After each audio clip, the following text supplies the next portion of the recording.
It's a great honor and a pleasure to be here, and thank you, Laurent, for that extraordinarily personal introduction. And I would like to very much thank Mennat-Allah Dorry for organizing this conference and for inviting me. When she was a little young thing coming to AUC, who knew where she would wind up? And I personally am extraordinarily happy that she decided that food and foodways were the way to go, because I think that bioarchaeology is what we all need to focus on now, in conjunction with our traditional view of ancient Egypt. So today I am going to talk to you about food and drink in ancient Egypt, and I'm hoping that the lights go off here so the slides are a bit clearer, but let us commence. Now we know that in English people say, you are what you eat.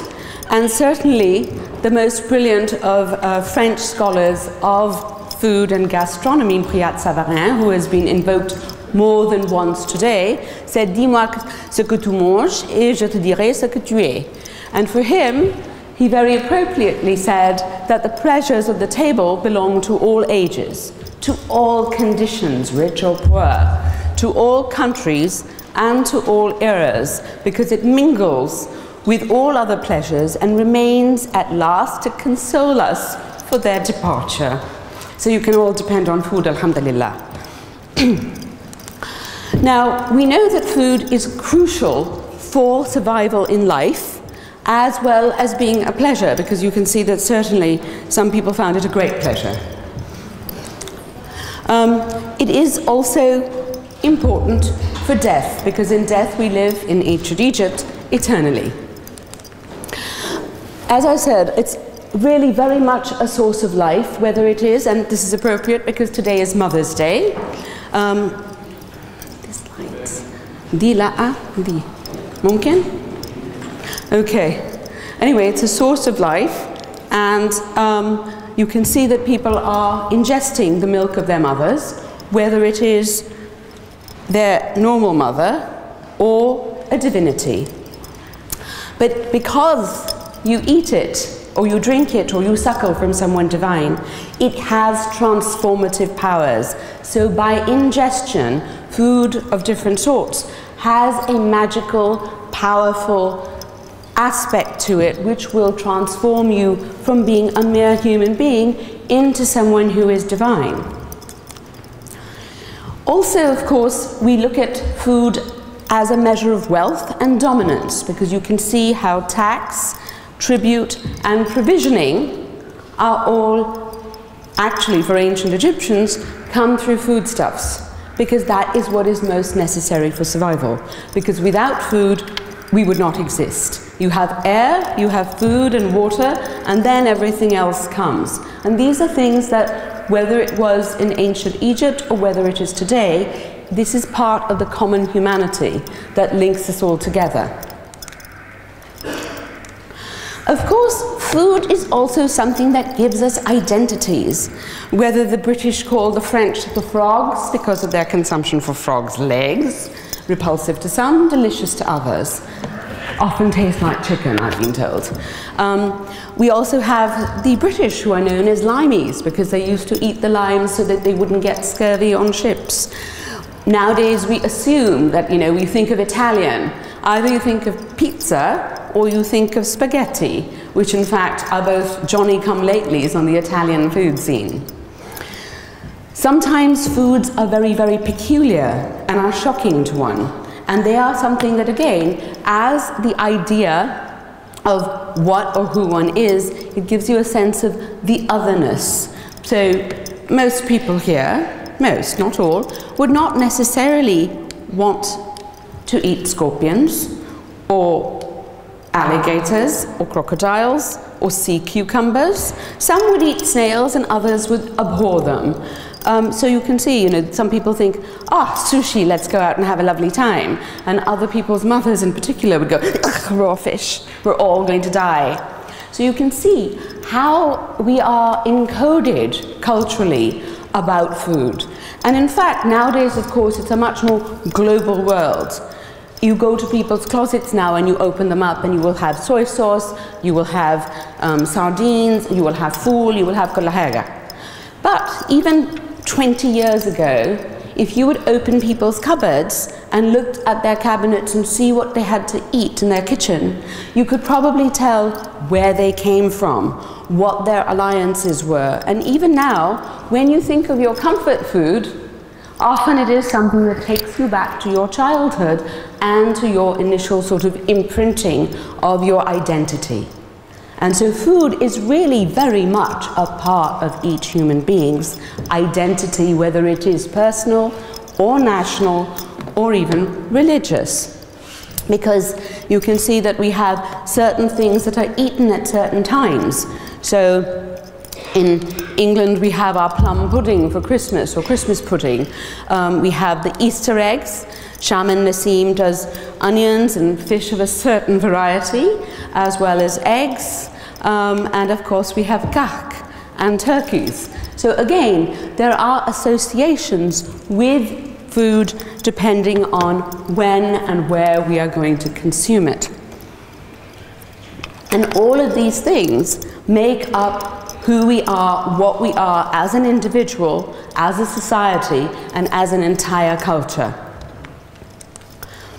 Now we can also see, because food tells us about what you consume, tells us what social status you are. But we have to beware, because things are not always static. In the old days, champagne, not so great. Now, champagne, c'est très chic.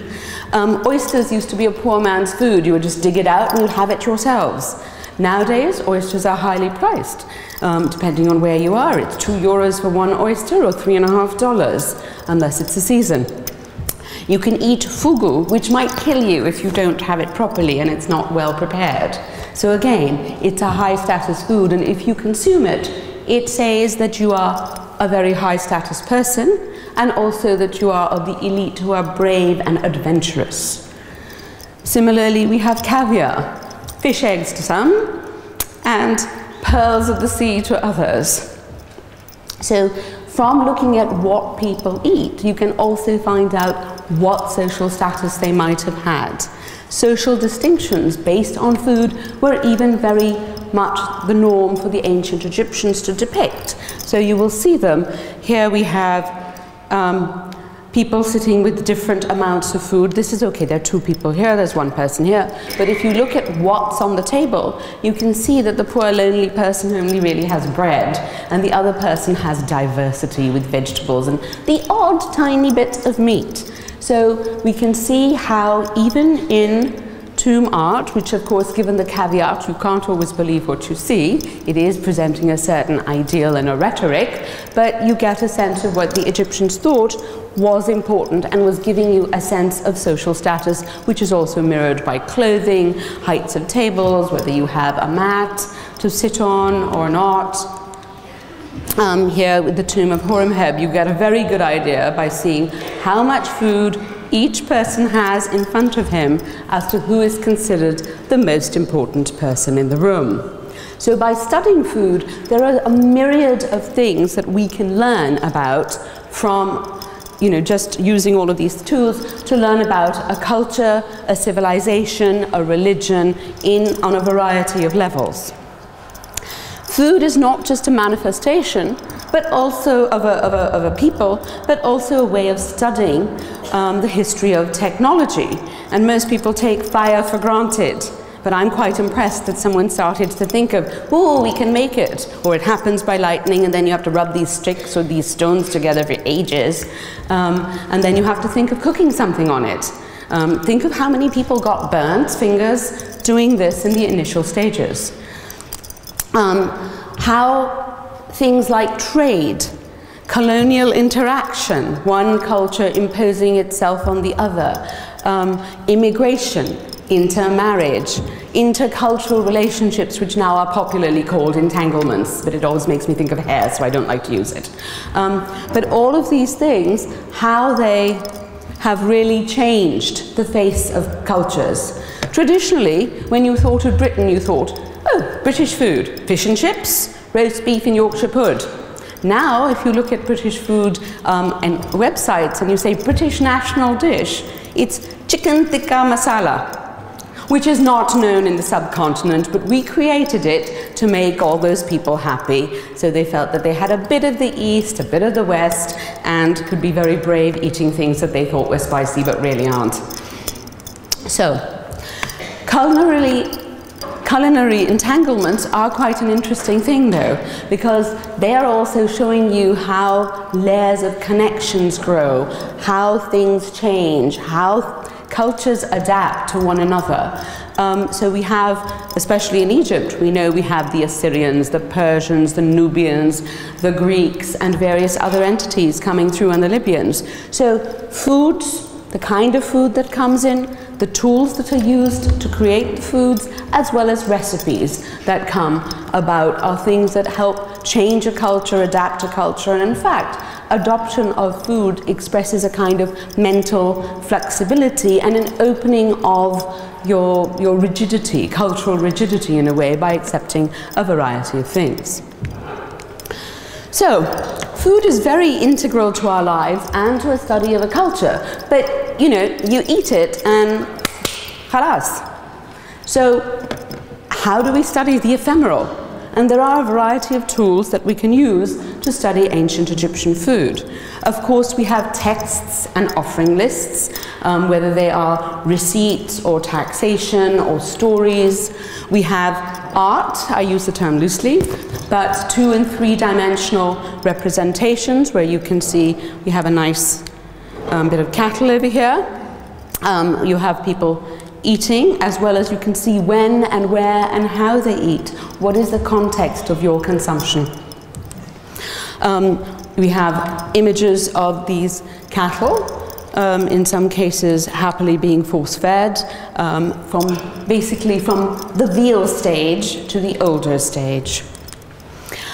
We also have, as a source of information, the actual physical remains of food, particularly here where you see them in middens, where you see flora and fauna found in various contexts, whether they are in settlement context or in funerary context. Though of course in funerary context one might think maybe this is not always, but this is our ideal.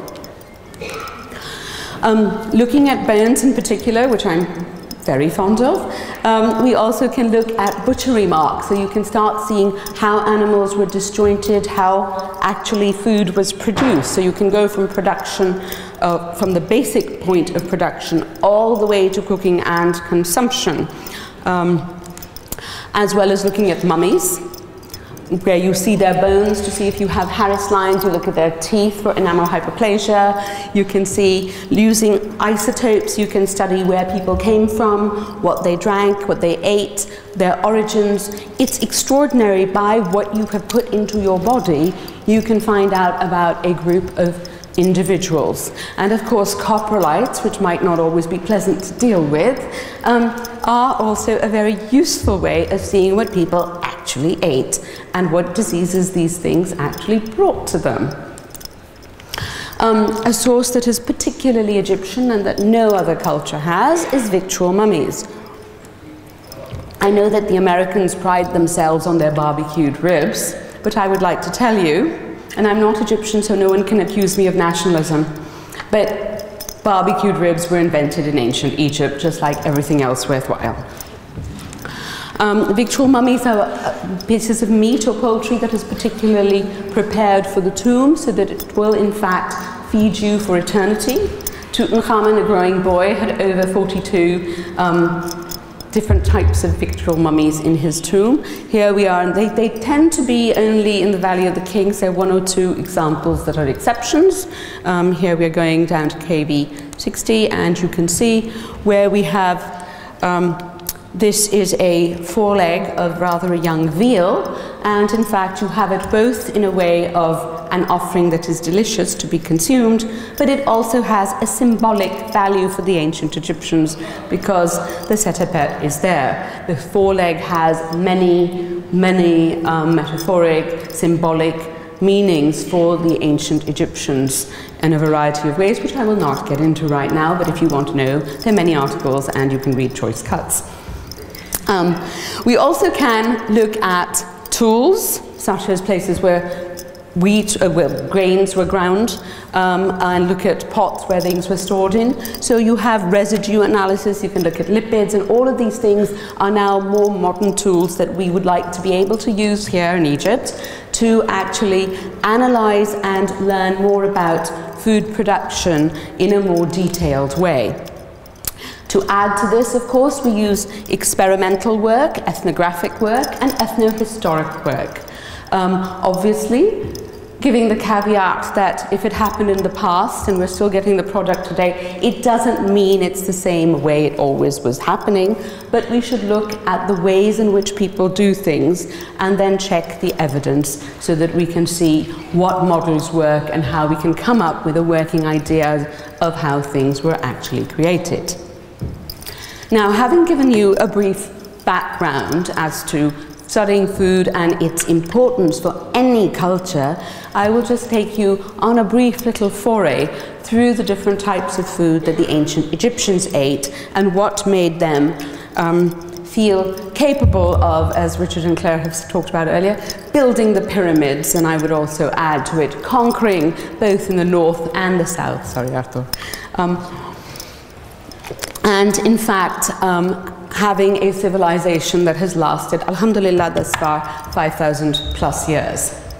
So, and remember though, when we are looking at things, the data we're looking at, the evidence we're looking at, especially if it's art, I will give you the caveat. We can't always trust what we're seeing in the art. Remember, it's an ideal. But here we go.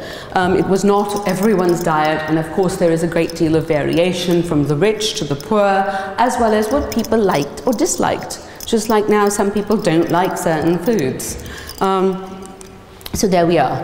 One of the most important meats, though, available to the ancient Egyptians was cattle. It was the most high status, and it was one of the most expensive ones to breed. They're big, they eat, they need a little bit of space, not a huge amount, but if you kill a cow, depending on how much people are eating, it could actually feed, and of course the weight of the cow, it could feed up to 400 people. So it's kind of an investment. It can also feed far less if you want to eat more. But cattle are one of the most important kinds of meats in ancient Egypt. And you can see that they are of a huge variety. They seem to have been brought in as tribute from different places at different times, although we at this point have not done enough testing to see if we can actually tell how much breeding was being done by the ancient Egyptians. I think based on the fact that you have different types of cattle coming from different areas is a clear indication, because they were not stupid people, that they would have bred for certain things that would have either given them more milk, more meat, or what have you. So you can see that there was a lot of, I think there would have been quite a lot of controlled work, and one of my students is working on phenotypes that might help us identify differentials in different kinds of cattle.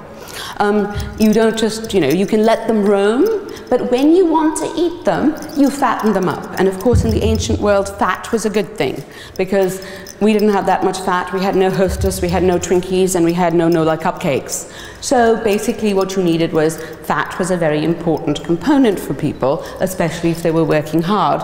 So having a fatty meat was a good thing. So they would fatten up their creatures, keep them in a restrained space so they grew their little booties because they weren't moving much. And then you would slaughter them in a way that their blood would flow in a nice, generous way.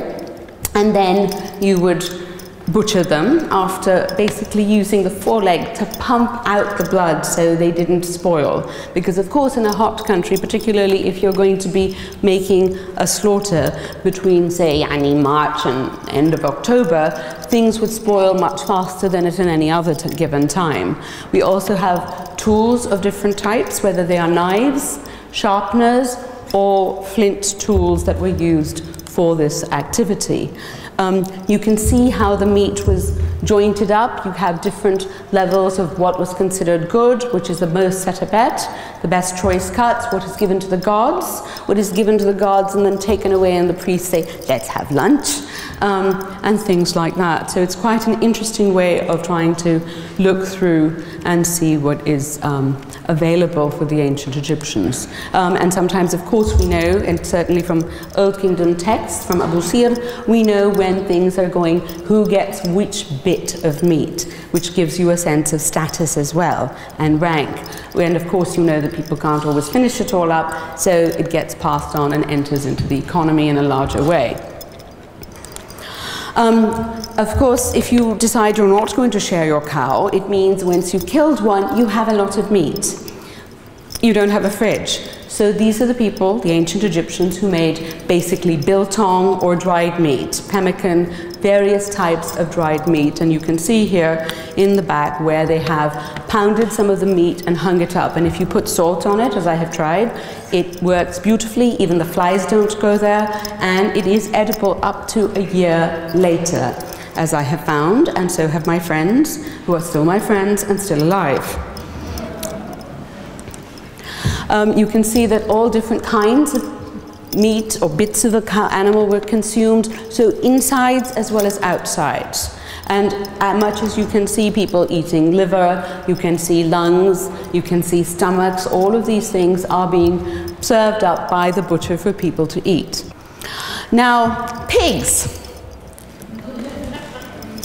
Many people, because Herodotus said the Egyptians found the pig anathema, say the ancient Egyptians did not eat pigs. Perhaps the ancient Egyptians did not eat pigs at particular times of year when there was more risk of trichinosis, like in the summer. But archaeological, zooarchaeological evidence from several sites from the north of Egypt all the way to the south, from the pre-dynastic to, in fact, into the end of the Coptic and into the Islamic period, we have evidence of pig consumption. Pigs were probably eaten more commonly by not the highest elite. The highest elite ate them, but it wasn't considered a very high elite food. We see them very occasionally in tomb art. They do appear, but they weren't considered the crème de la crème, and also they had a slight Scythian association, so maybe you wouldn't want them prancing about your tomb in quite the same way as you wanted a cow.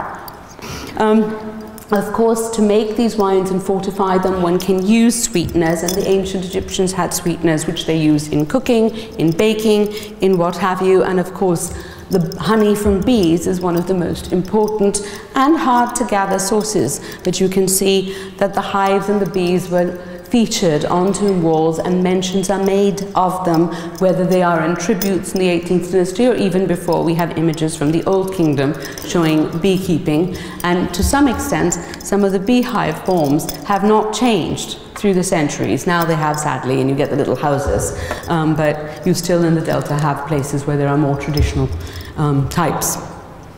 Fruits and vegetables abounded. We are learning more and more as there is increasing archaeobotanical work being carried out at site from all ages, depending on if they float or not. We are learning more about what was present, but certainly even in texts there are mentions of the kinds of things. Again, another sweetener, we have carob, which is the closest we get to chocolate in ancient Egypt. We have lotus that can be eaten, the tubers, papyrus tubers can be eaten. We have dom palm, we have nabk, we have different kinds, all different sorts of fruits and vegetables that would have been available, and of course the lettuce, so sacred and beloved to men. You have sycamore figs, both associated with the goddess Hathor and the goddess of the tree, the sycamore tree. Which is a tricky one, because in fact it needs a little bit of human intervention if it's going to flourish and be fertilized by a very particular kind of insect. But you also have normal fig trees as well, and here we have some nice baboons either menacing and eating the figs or maybe helping people pick them. Scholars differ. We have dates, of course, which are a mainstay of Egypt today, and at one point there were 82 varieties of date cultivated in Egypt. This Together, dried dates, together with dried meats and possibly dried fish, would have been the staple for soldiers in terms of treats when they went on expeditions. So if you're going through the Wadi Hamamat, you're going anywhere else, they're dry, they're light, and you can even chew on the meat as you walk. So really this is something that the Egyptians thought a lot about, how to maximize the kind of foods and adapt it for different situations. That not everyone had access to them.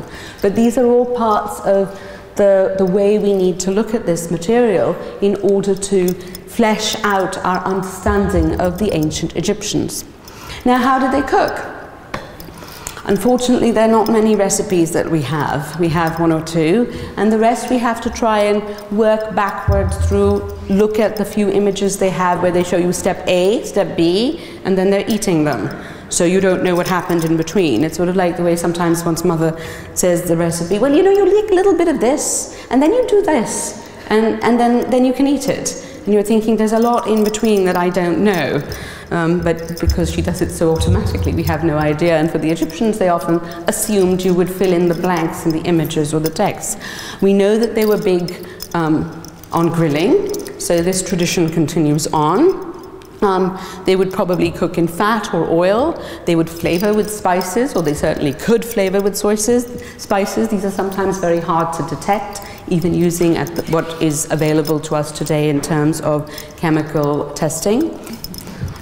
We have done experimental work trying to make Egyptian food both in Egypt and abroad. My most recent experiments were made in New Haven, where my students and I tried some using some pottery vessels which exploded in the oven because they had not been properly fired.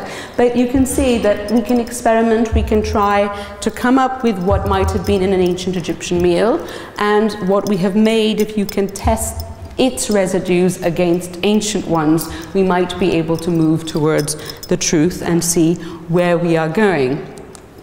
The Egyptians, we don't always know how often they ate. That might have depended on who they were, and even if it was a festival time or a non-festival time. But these are things that bear investigation, and calendars, festival calendars in particular, could aid us in this endeavor.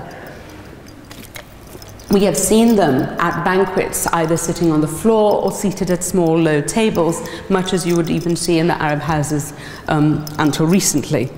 But they also were very fond of al fresco dining, and so we have them sitting on their boats, with a kitchen boat, a guest boat, and a music boat, so that everyone would go down the Nile having a lovely time. So when we have our felucca picnics, these are just a small, shadowy impression of what the ancient Egyptians did.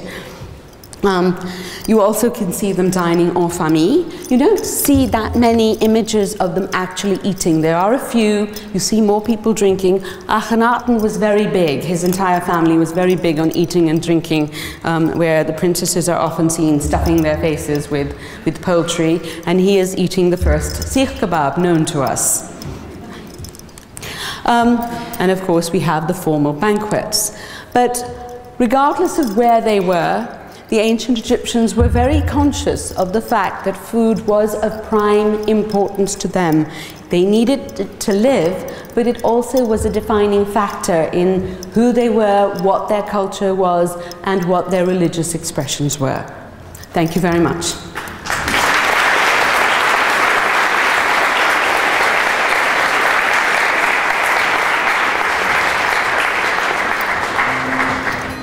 Thank you again very much, Professor Ikram. Thank you all for coming. Thank you very much for the conference.